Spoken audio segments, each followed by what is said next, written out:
Do you want a report to track how much chicken feed you've sold over the past week, month, or year? Do you want to compare sales of organic chicken feed with non-organic feed?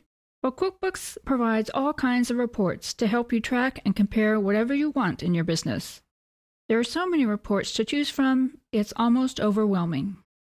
In the next few chapters, we'll give you an overview of reports. This video shows you how to set report preferences. Sit back and enjoy. Before you start generating reports, you can set preferences that apply to all reports. And let's do that now. Go to Edit, Preferences. In the left panel, click Reports and Graphs. The preferences on the My Preferences tab affect how QuickBooks works for you, not other users of your company file. If you select this option, QuickBooks opens the Modify Report window automatically each time you create a report. And this is useful if you always like to customize your report. It just saves you a step. And these options here are useful if more than one person uses your company file at the same time. So let's say you've generated a report and someone else makes a change. You can determine how QuickBooks should handle that. So QuickBooks can prompt you that your file needs to refresh. You can select Refresh Automatically, but that is slow. It can be slow. And this option, QuickBooks won't prompt you that the report needs refreshing. And when you're ready on the report, you can just click the Refresh button to refresh it manually. The graph preferences you can select include to draw the graphs in 2D instead of 3D, which is faster. And you can select to use patterns, which are black and white, instead of the colors. And that could be useful if you plan to print the graph. Okay, let's move on to the company preferences. And these preferences affect all reports across all the users of your company file. So here, if you select Accrual, Summary Reports use the data from your transactions as soon as you enter an invoice, even though you don't yet have the cash in hand, or enter a payment, even though you haven't yet paid for the expense. If you choose Accrual as the default, you can always change it on an individual report later.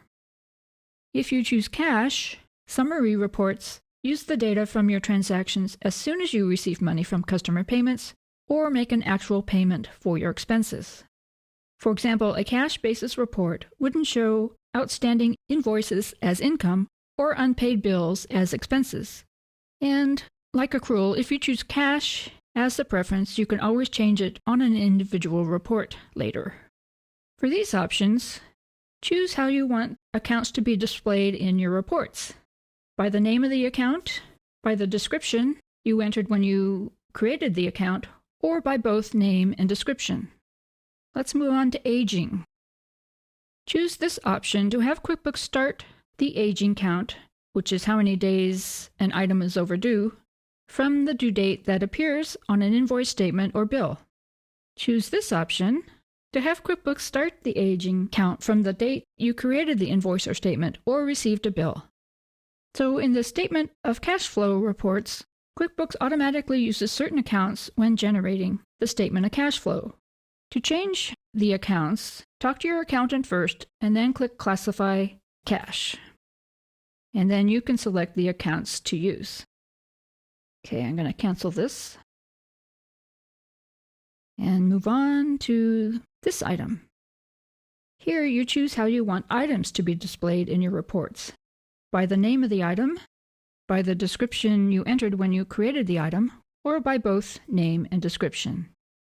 If this option is selected, it has a check mark in it, QuickBooks will use the standard formatting.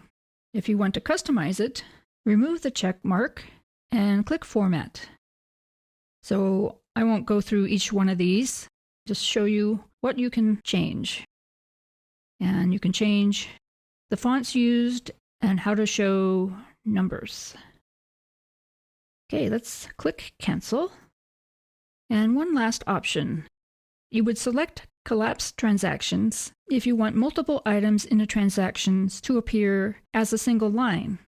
As it mentions here, it may take longer for reports to run. So to save your changes, click OK. but I'm not going to do that. I want to leave them as the default preferences, so I'll click Cancel. Okay, that's it for preferences for reporting.